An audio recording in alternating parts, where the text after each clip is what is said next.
You're listening to Trek FM.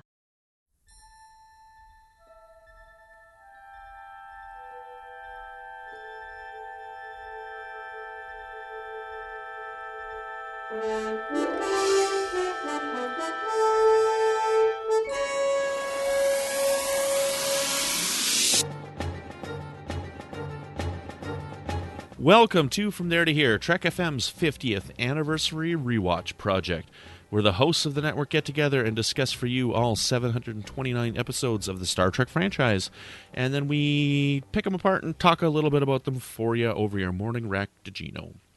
And my name is Brandon Mutala. Joining me today is, I think I've podcasted with him before, but I can't quite remember. That's okay, I don't either, so it's all good. What's your name again? I'm Mike. Do we know each other? Maybe. Okay. I think we had a beer together in Vegas. I don't think we did. I honestly don't remember that. Anyway, we're talking about Unforgettable. So, Voyager's flying along, minding its own business, and some woman says, "Chakotay, help me!" And Chakotay's all freaked out because he doesn't know who it is. And it turns out he loved her and left her and forgot about her pretty quickly. Does that sum it up pretty good? Pretty much, yeah. So, what do you think of this episode? I think it's extremely forgettable because it's really freaking boring. Yeah, I mean, it's cool to see Virginia Madsen in Star Trek. On the other hand, it's weird to see Virginia Madsen in Star Trek because I associate her with, more modern fare, and not necessarily futuristic fare. So it's a little bizarre. But I think on the whole, it's kind of a ridiculous concept, and I think the execution is pretty poor. And in the end, I don't really see the point. However, Andrew Robinson directed it. That's true. He did. He did. And, I don't know. This is a weird episode. I don't got much to say on it. I don't know. Her name's Kellen, and these pheromones block their memories, and she says at one point, if they're apart for 8 hours, then he would begin to forget her. What would happen if they, slept together and then woke up the next day? Would he have forgotten her? She says 8 hours in there, right? What's that? Yeah, but if she was sleeping next to him, then no. Yeah, what if she had to go? Well, then he probably would, yeah. I don't know. It's weird, I mean, also, I love how nonchalant they are about the guy who's like, I put a virus in your computer system which will erase any reference to this thing. First off, how the hell did he do that without anyone knowing? Because, usually, someone, looks at, a protected file, and they're like, whoa, everyone stop what you're doing. Someone just looked at a protected file, and this guy's like, I put a virus in your computer system, which is strong enough to wipe out every single reference to us. Every single video recording, every single audio recording, everything. And they're just like, yeah, okay, that makes sense. I gotta say, that sounds like half the viruses I get on my computer. I try and find some file. It's freaking gone. Yeah. I don't know. The internet is definitely a very polluted place. I guess so. It's just weird. And not very good. I don't know. Chakotay episodes, they don't work. That was not a good character. Wasn't it there's a Janeway and him thing going on? Did they forget about that? At some point in this episode? I don't know.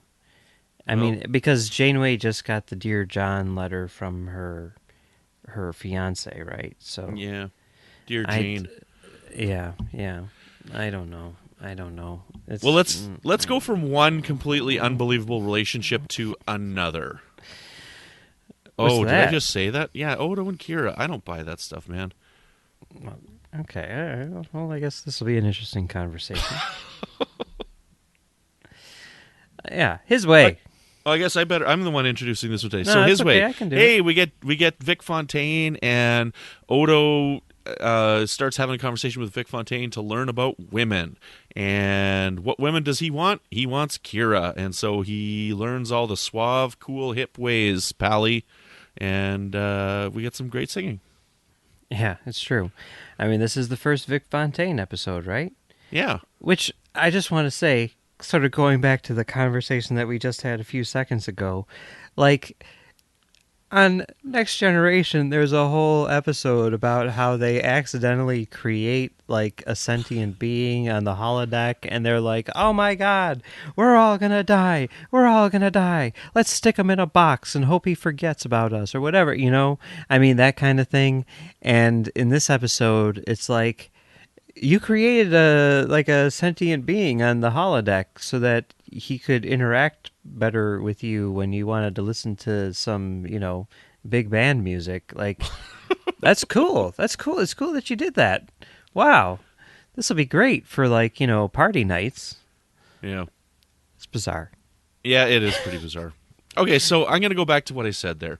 Okay, I don't buy that Kira could ever, and I said this a few days ago, I do not buy that Kira could ever forgive Odo for what happened when the Dominion took over Deep Space Nine, and the fact that he left Rom in the jail cell, and he was like leaking plans to the female changeling. He was sleeping with her and forgetting about everything. I don't buy that Kira could ever forgive him, let alone in the same season.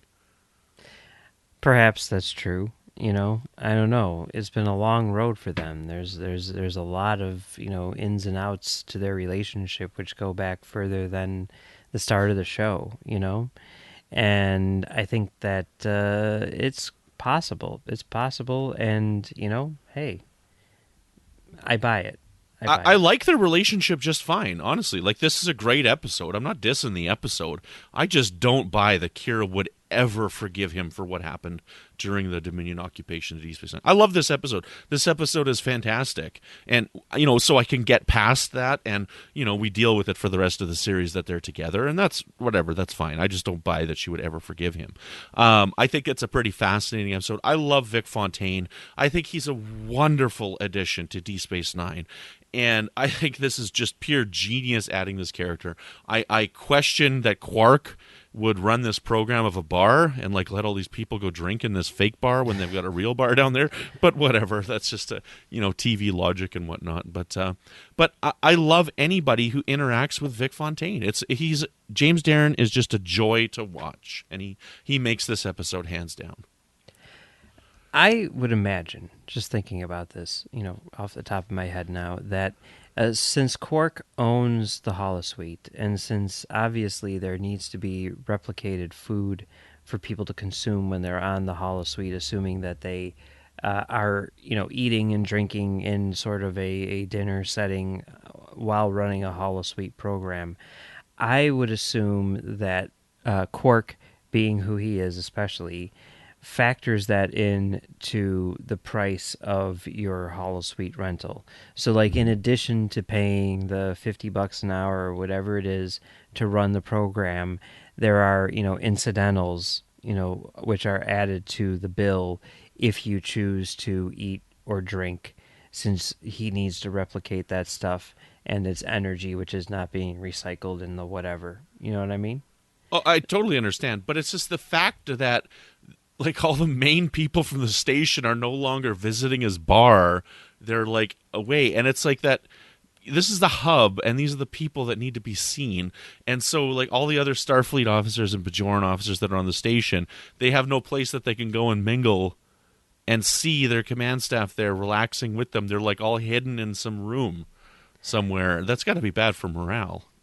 Maybe. I mean, but money talks, if he's charging them premium prices, then, I mean, they never really did work out how that all works in terms of, the Federation not having money, but this is a Federation-run station, and how does he operate? And there's got to be some deal worked out with Quark and the Federation in order to accommodate the fact that a lot of the people on the station don't have money. They pay him in self-sealing stem bolts and Yamak sauce. There you go. There you go. So this has got my favorite instance of singing in Star Trek with the wonderful Nana Visitor singing Fever, arranged by Jay Chataway. So that's one of the highlights of the episode as well. I think my favorite is I believe it's Duet for the best is yet to come, which happens a few episodes down the road. But we'll get to that later. Actually, I probably won't get to that later, but that's okay. I love it because it happens right before the... Oh, wait, maybe we will get to it later. Whatever, I'll save it. It's like next season. Forget it. To be continued. But yeah, one of the things that I like about this episode so much is that it is a no-stakes episode as far as Star Trek is concerned. I mean, there's dramatic tension between characters, but nothing's going to blow up. No one's going to invade anyone. And there's no obligatory B-plot, like with the, defector or whoever it was in Data's day, that kind of thing. It's just straight up, Kira and Odo in love. I like that.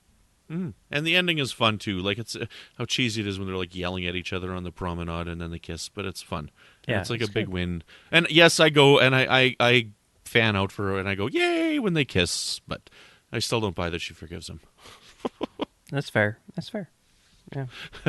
Anywho, anyways, so what can people do to find you when you're not forgetting forgettable episodes of Voyager?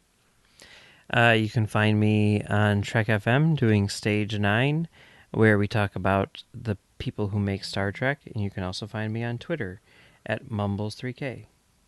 And you can find me here on the network with new episodes of Melodic Treks, which is all about the music of Star Trek. And we actually just did an episode, I believe it was number 57, which was called Star Trek the Musical. And we talked about many instances of singing in Star Trek. And we even did this episode with Fever. You can find me every once in a while on Twitter at Brandon-Mutala. And you can find me in the Babel Conference talking Trek.